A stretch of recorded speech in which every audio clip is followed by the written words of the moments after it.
Having said that, you then talked about the opportunities and challenges. It seemed to me that you were mostly focusing on the opportunities that exist in South Asia today. You did not focus on the challenges. You focused on non-traditional opportunities that India and Pakistan are focusing on right now. They're not addressing the traditional controversial security issues. You've mentioned trade, transportation links, cultural links, and so on and so forth. They're all non-traditional opportunities that they're focusing on today, and that's what you call stability. To me, you know already that I talk about stability, instability, paradox in my book, which was published actually in 2010, and then that turned into a paperback edition in 2011. If you're interested, it's on protracted conflict transformation with the acquisition of nuclear weapons. I say in that book that when countries acquire nuclear weapons, there is stability on the war level, and there is instability on the crisis level, and in the end, conflict gets protracted further. And that's you're just saying the opposite of it, that because there is deterrence, there has been deterrence since the 70s and 80s, and particularly when India and Pakistan tested their nuclear weapons in 1998, the ramifications of that, or the one ramification that you focus on with respect to that was that there has been stability. But what is stability? There is no comprehensive stability. You have no war on the war level. You have no peace comprehensively. You've had more crisis situations in the conflict level. So in the end, the conflict has been protracted further. What India and Pakistan have actually learned to live with is an environment where there is no conflict resolution. You don't see an end to this conflict. This is a protracted conflict. This is a long drawn-out conflict that has been there since 1947, and it has been institutionalized that way. In other words, the conflict is protracted further with the acquisition of nuclear weapons. So I don't see overall stability. And I think you're really focusing on the opportunities that are about non-traditional. In the beginning, you said international security is about realism. Realism focuses on traditional security, and so we should not be talking about non-traditional security. In the end, you're saying, well, India and Pakistan are now stable because they have nuclear weapons, and that's because they are focusing on non-traditional opportunities. But that's not comprehensive security. That's not comprehensive stability. Thank you, Professor. The Ambassador, you have the floor, please.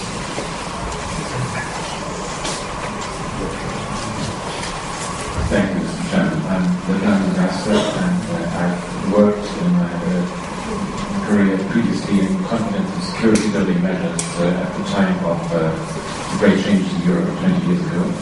I've also worked with the UN peacekeeper, and my experience, let me add an element, the element of a practitioner to this distinguished round. My experience was with peacekeepers from the three biggest group of countries, that's India, Pakistan, and Bangladesh. So that's where we are. I would like to make a very concrete and practical suggestion. Stemming from my conviction that yes, there is instability and there will always be, but India and Pakistan have owned nuclear weapons for quite some time now, and the more this goes on, the more it seems to me to be somewhat similar to the traditional Cold War situation between Washington and Moscow, where the mutual destruction was first assured and then much less assured once submarines were introduced, and where everybody just remained rational. In spite of Pakistan's still largely military-dominated society, I seem to believe from outside that there is a lot of rationality in both Islamabad and in Delhi, maybe more than we sometimes think. So that is the highest level, where of course always something bad can happen. And let's go to a lower level, let's go to UN peacekeeping, because that's precisely the framework in which servicemen, and of course mainly about the senior officers of these three countries work together. They get to know each other. Before serving together in the Congo, they might never have met a senior officer from one of the other armies. Why not create a network of veterans who have served in UN peacekeeping missions from these three countries, with Bangladesh playing a slightly intermediary role and mediating role, where these people meet regularly and where they do confidence building, which they can then transpose into other let's say, strata of their respective elites in their respective capitals. I think the mutual education of senior military officers through confidence-building mechanisms, and in this case, the United Nations is the ideal framework for this, or the veteran status from an ex-UN peacekeeper, for building confidence at the level below the risk of instability, which you rightly mentioned, but which is not everything, because these three countries have been won during the Moguls, during the Brits, and well, they know each other too well to be totally stupid in the case of mutual destruction. I simply don't believe in it, but it would be good to enhance this by some more, I would say, grassroots, but mid-level confidence building of such a kind. Maybe such an idea could be ventured, and it would be a wonderful mutual initiative. Thank you, Ambassador. The next question will be for Brigadier Khan. Brigadier Khan is the editor of Strategic Affairs on Op-Ed for the Daily Star. Thank you. I'll start with the Ambassador's suggestion about having a trilateral arrangements of peacekeepers. They are military men, ambassadors, and you know military men do not make war, the politicians. So primarily it is the politicians that must... but they have influence within their country. But I don't think that's entirely true, because we can only advise. It's for the politicians to take it along. And in most cases, they are not. But it's a very good idea. I was a peacekeeper commanding UN forces, and I have interacted with all these three countries, and would very much appreciate if some such arrangement could be made. But I'll take on the nuclear apprehensions about the nuclear outbreak of nuclear war. I think insofar as the nuclear scenario is concerned, I think South Asia is in a very unique position. And this is something that was not shared by any of the nuclear weapon countries in the world, the superpowers. The nuclear weapon countries in the world do not have a common border, as we have in the case of South Asia. Never in this. And that is a mitigating factor, and that will prevent an open conflagration of nuclear war. And that is why I do not agree that conventional war will not take place. Conventional war will take place because Kargil is the lesson. You know very well that deterrence will keep countries from using a nuclear option. And therefore, and that is also, deterrence doesn't mean peace or security, because deterrence leads to the proliferation of conventional weapons. Because you know that we will not use nuclear weapons, but I will need conventional weapons. So contrary to the belief that having nuclear weapons causes a country or provides a country the opportunity to reduce its conventional expenditure is perhaps not entirely true. I think that is something that we ought to keep in mind. I don't remember any time since 1996 that India had a single party government, and that is the case also in the case of Bangladesh as well as in other countries. So I think the coalition system is something that we believe with. As would be the case of the tail going in the head. What has Mamata Banerjee done in the case of, it's already the province and the states dictating the center. And I think it is as much for us to be in very close contact with the states as it is for us to be with the center. I think these are some of the realities that we need to be keep in mind. Yeah, thank you very much. Mr. Sadiq Khan. Sorry, This is the microphone here, please. Thank you.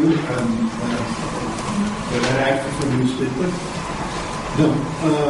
I should begin by thanking Mr. Sridhar for bringing to focus the discussion on South Asian region security. India has been confused what South Asian region security means. Because security has to do with threat perception. We get threat perception conventional or non-conventional. The work has to do with threat perception. And commonly accepted perception in South Asian region, I find in only there we got terrorism and climate change. But then on terrorism, there is zone cooperation under US leadership and no cooperation. Otherwise, in South Asian, in the sub-region, there was cooperating relationship in trade, in climate change matters, in environmental matters, in watershed matters. So there is cooperation and there is a commonality. So from that point of view, I'm quite pleasantly surprised by what you wanted to say. He really brought out certain things, but basically what he said is this nuclear deterrence has brought a sense of stability in the region. By the stability, I don't mean specifically academically referred to, but what I mean is this: each country was feeling that there was not this interstate conflict going into proliferate into something big. Then, from that point of view, as I also been key from our Canadian High Commission, that as far as Bangladesh goes, our sense of security, our concern is more with the Bay of Bengal rather than with the other border regions, the Indian national security or the Arabian security also. So from that point of view, I would very much like to give you the idea that we could possibly have a nuclear-free Bay of Bengal. But so far, there is no nuclear installation on the Indian side, let's say, in eastern India. In Madras, they are definitely opposing any sort of nuclear installation. So, well, in Visakhapatnam, of course, there are nuclear vessels coming in and going, but I think that there is no installation as far as I know. There may be, I'm not sure about that. So, I'd like to say, those are the ideas that we should think about from Bangladesh point of view, the idea of having nuclear installation. Thank you. Ambassador Info. Thank you. My name is Saraj Islam. I'm a retired career ambassador. My last appointment is Bangladesh ambassador to Japan. I'd like to start by thanking Professor Shirdu Kamal for giving us a very thought-provoking presentation on a very important subject. This subject, many of us came to study actually because of the subject itself, which says that South Asian region of security, challenges and opportunities. Having listened to this presentation and also the comments and questions raised on the floor, I must tell you, very frankly, that I'm a bit confused with what are the challenges and what are the opportunities. We have had a lot of things, a lot of ideas that come, and a lot of us will be thinking about the ideas. I see, if you look at South Asia, what strikes me as very fascinating, and it also makes me very apprehensive. There is a region of the world, 1/5 of humanity lives in South Asia. It is by far, when Indians, Pakistanis, Bangladesh, Sri Lanka go outside, they completely the best and come out on the top. But there we are. We have an organization we formed in 1985 called STAR. It was an organization to bring the regions together. I do not know that if there are people from the Foreign Office of Bangladesh, but there are many of us that have been disrupted for a long time. And in 1985, this STAR came into operation, and this is 2013. I don't know if STAR has taken a long step forward. I can say in many ways the state has been instrumental. When we speak of South Asian security and South Asia as a region, we see there are 7 countries, and they have all been together at one point in time, historically. But after receiving independence, first in 1947, when its region was divided, and subsidiary assembly in Bangladesh was established. Here we have the most dominant partner, which is, as the Commissioner said, is an emerging. She used the word for like a superpower. We'd like to call India a big emerging power, but we're not still willing to call India a superpower. So here we are, but India is maybe at some point in time will confidently become a superpower. But this superpower in South Asia has two parts of South Asia, one on the west, one on the east. And in east we are east is the of Bangladesh. This is a country that India had in 1971, very much an independent country. On the west as well as the east, they have fenced the two countries. They have fenced us. And here we are talking about security opportunity and other things. We have, the other day, I was very surprised and very happy to see that the Foreign Minister of Bangladesh has finally come up and speaks very strongly about the killings on the border. Now we have had for the last 10 years, Human Rights Watch of Washington, of New York, has very clearly, graphically, given out the cases where they have shown some of these people who have been killed on the border, they've been killed on the back. But South Asia, otherwise, I can say a lot of these things. As Professor Shamim has said, the two powers are nuclear powers. How many countries of the world are nuclear? There in South Asia, you have two other powers of nuclear power. So they are powerful individually, collectively. The region has such tremendous potentialities. India is, of course, well enough economically. I tell you, compared to India, Bangladesh has such potentialities. Here we are, our security aspect, security problem that is suffering from. When we started, Amuli came to power in 2009. We were the first to go ahead and make offers to India. We told India that we were talking about security. Then in Bangladesh has been in some way caught in the problems of Indian insurgency. But after this government came to power in 2009, in the last four years, we have worked very hard, and in one way, the Prime Minister has staked the political career and has given India the security assurances, and also we gave them a land transit, which has opened India's mainland to the northeast, which is very fragile, both economically and strategically, in terms of strategical importance. So we gave them a land transit on a trial basis. We gave them the entire security, cooperation. But after 4 years, where these two countries stand today? Where these two countries stand today? Having given everything to the Indians, we are not getting more anything from the Indians.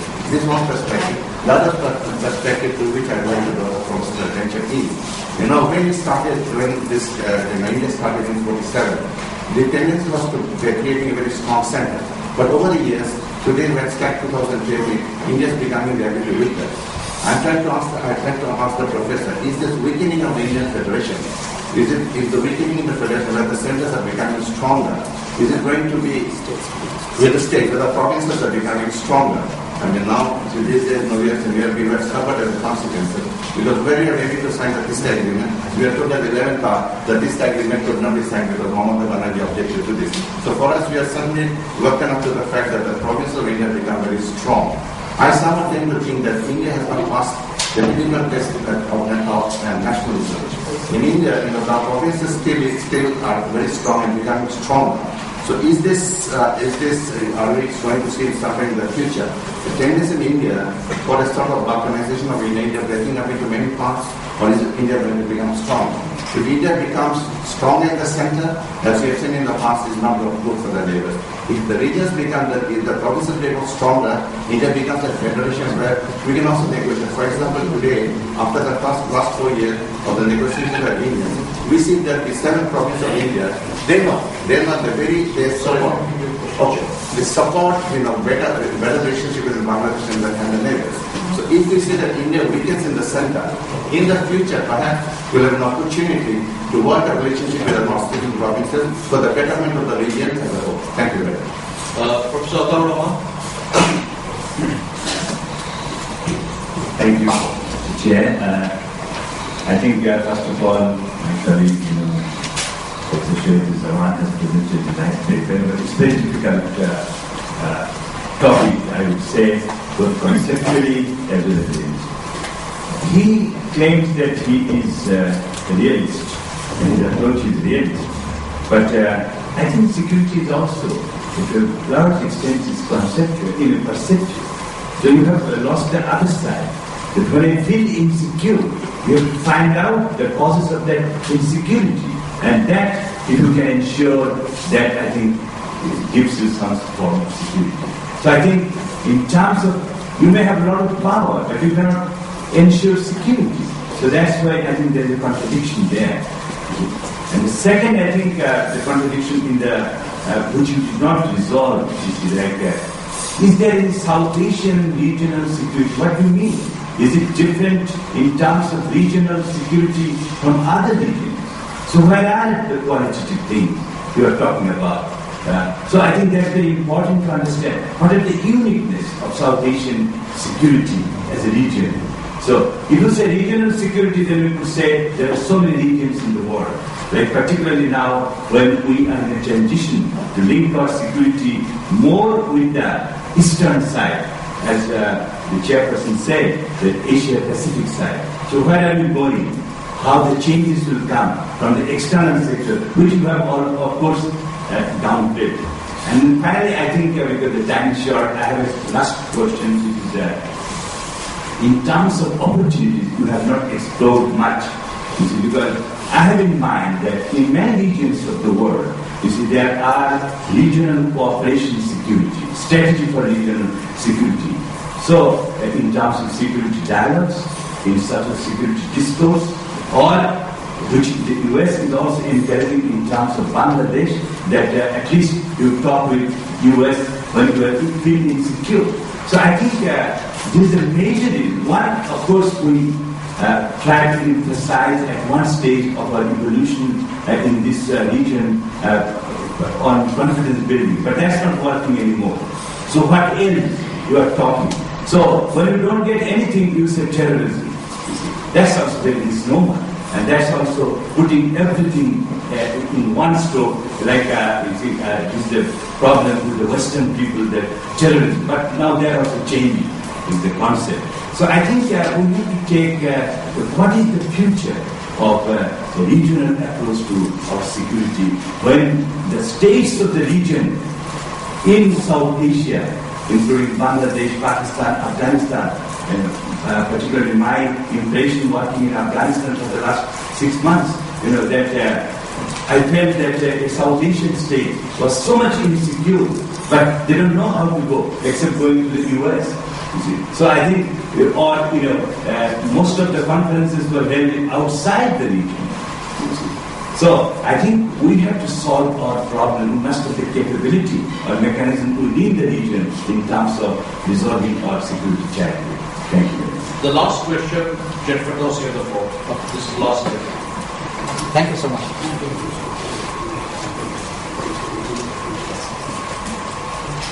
There is no next round of questions, sir? No. Okay. Thank you.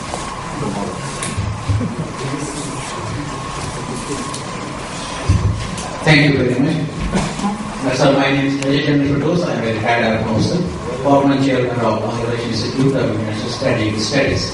This is a very interesting subject, and as has been pointed out that some of the portions of the non-traditional security and traditional security aspects of few of the countries have been talked about here.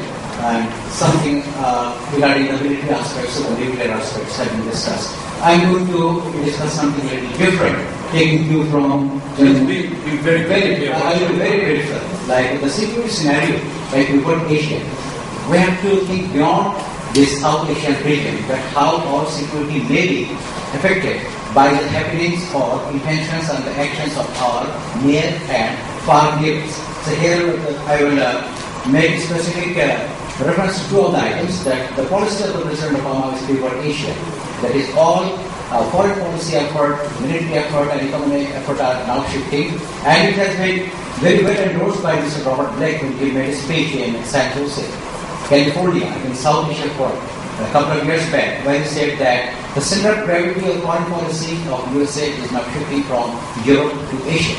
So these are the very significant comments, and there are reasons behind it, to why. But to be very short, it's just because of rising power of China and India. So here, if the United States is thinking that the China is going to challenge them in this particular century, economically and other aspects, so what are his options? So one of the options is to make a strategic partner in this particular region, and exactly that has done so, that India is a strategic partner. Now India sits right in the middle and is a very influential member of South Asian region. So what is the relationship of India and China? And what is the relationship between India and the United States? And how the other smaller states, the satellite states, those who are surrounding are inclusive inside the South Asian region, that they are going to play their parts and formulate their foreign policy in order to make their economic, social, political security achievable and sustainable. I think we need to focus on that and discuss certain things about that, and that is where we have the challenges, and that is where we have our opportunities as well. So here I feel that the next coming years, it is going to be very important that the various states besides India, the other smaller states, how they formulate the foreign policy in order to have a balance with the relationship with the United States, with China and India. And it is in general and in particular, this is very important for Bangladesh, how they are going to look at it. Thank you very much. Thank you. Although I said it's the last question, sir, I'll give you the floor, and this will be the last.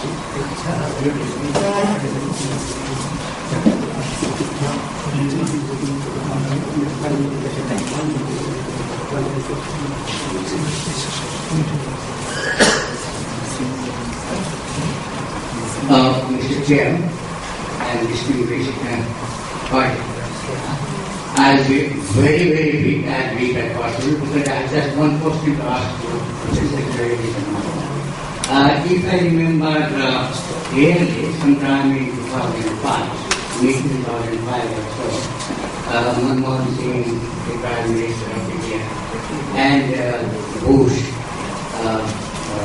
President of the United States, they met, and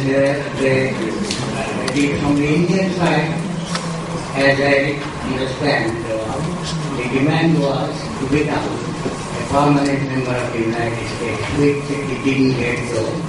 But then there was this, an agreement of strategic partnership between the two countries. And since that partnership, with US help, India became strong enough in its nuclear strength, and thereby giving more power to the Indians. That is one aspect, but I think it might be used for some other purposes later on. And another was the rocket technology. So these are the two things that the Indians gained. And also perhaps there was a promise, as it appeared from the news report, promise from the United States President that sometime later, within the 21st century or so, that will become India will become a major world power. If that is so, what would be the future of this region and others?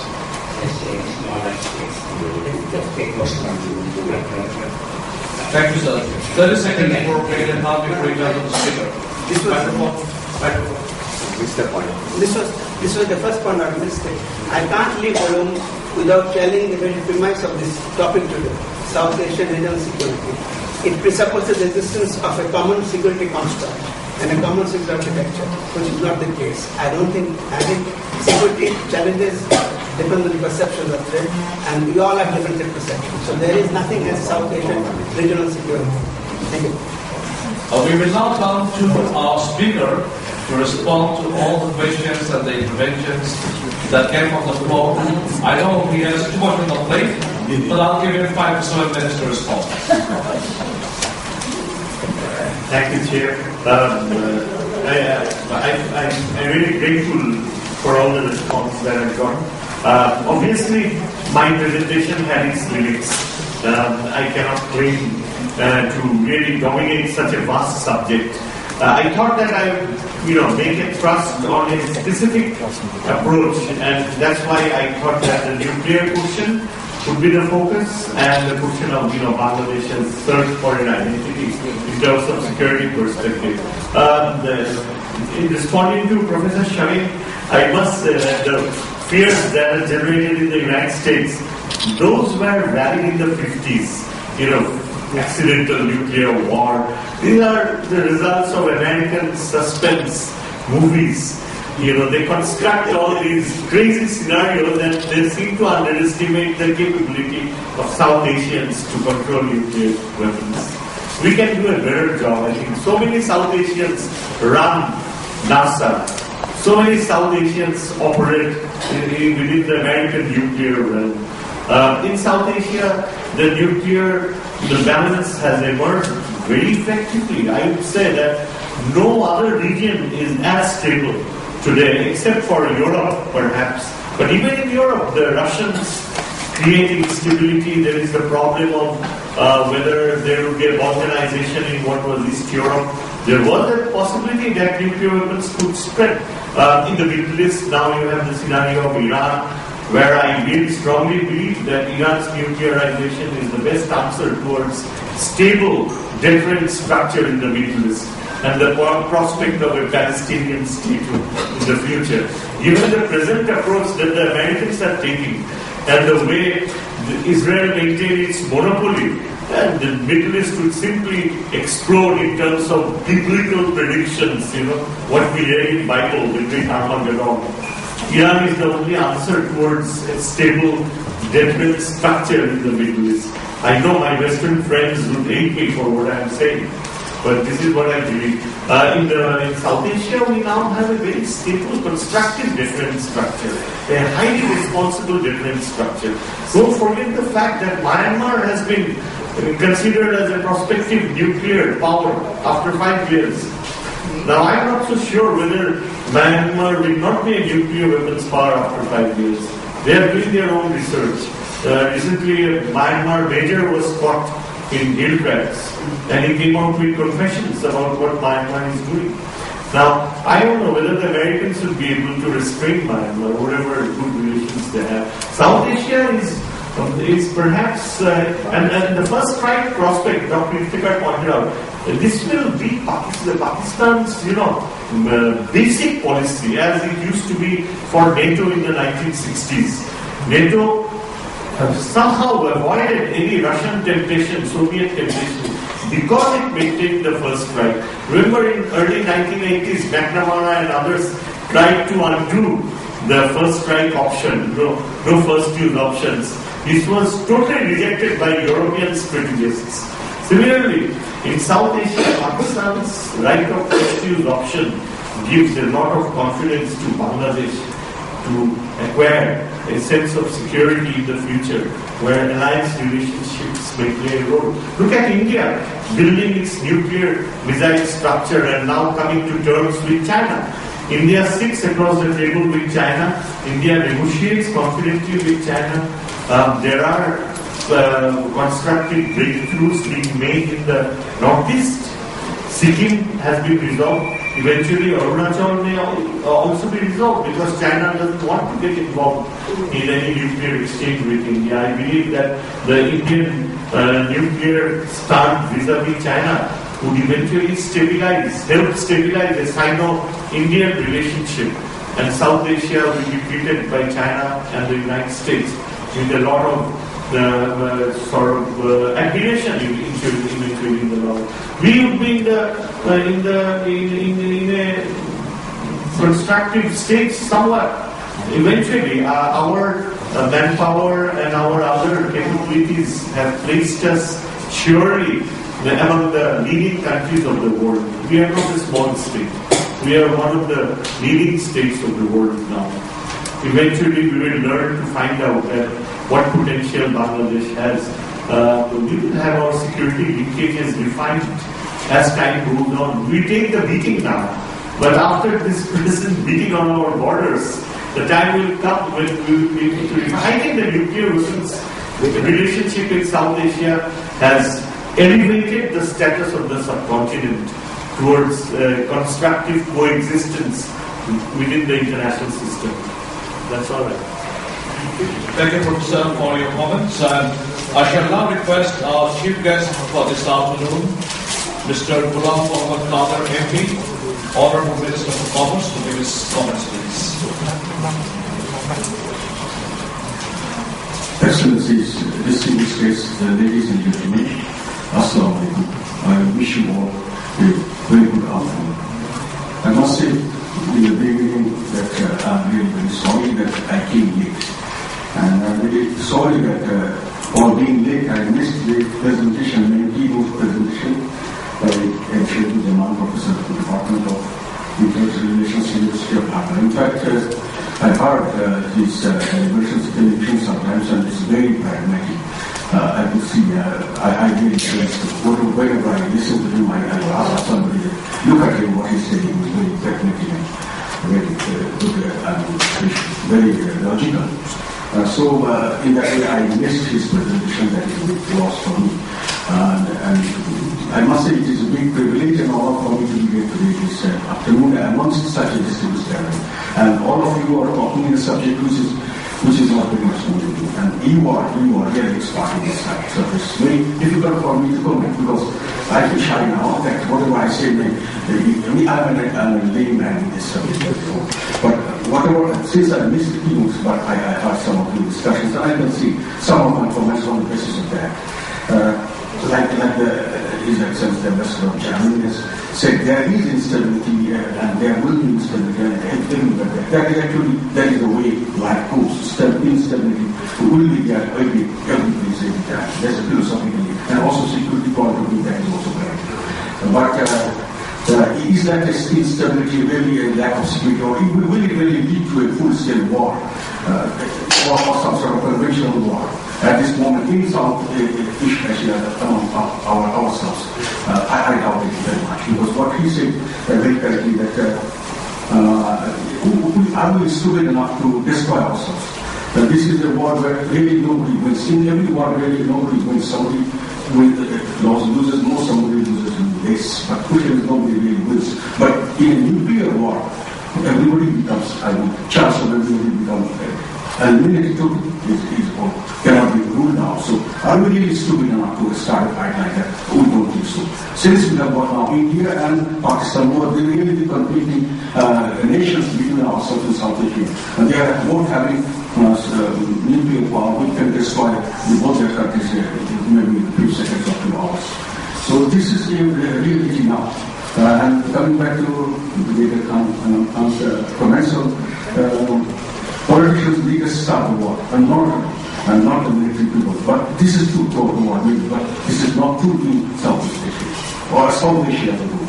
We in our country, the war, whatever there was war, the leaders were maybe they were in political system, but they were military people. And especially about the Pakistan, I can say that this is my personal feeling that Pakistan has His Excellency very correctly saying that Pakistan seems to be a more military dominant society. And the military people are really dominating the society. It may appear a sphere of life, even in politics. And in a war, what is the game of the military people? So they always prefer to have war. Psychologically, if there is a war, military people become superior among all other people. They are the most, military generals and military people, really, they take over superior to everybody else in a war. So, complete a war, generally, military people likes it. That's what is my personal understanding. So, in Pakistan, so long as the Pakistani rulers are from the military, they would like to have some sort of conflict. But is this conflict really, these are border conflicts like Kabul and other places, as we have seen. But is it going to have a full-scale war? I don't think the military dictators will be trying. They will really lose everything for becoming the superior. To whom they will be superior when nation will be trying.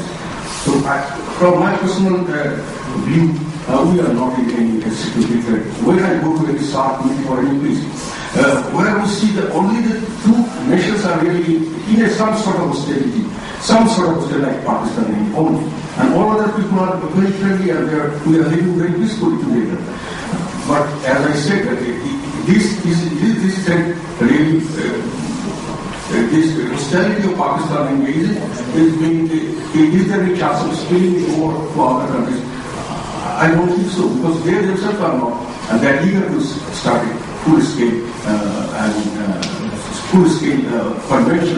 conventional war. There are many terminology used here which are not very much accustomed. But anyway, I'm trying to follow certain things. About Ambassador Shirazul, about our border killings and about our attitude towards India, that we have been giving everything to India, we are not getting anything from India. I think there is some sort of,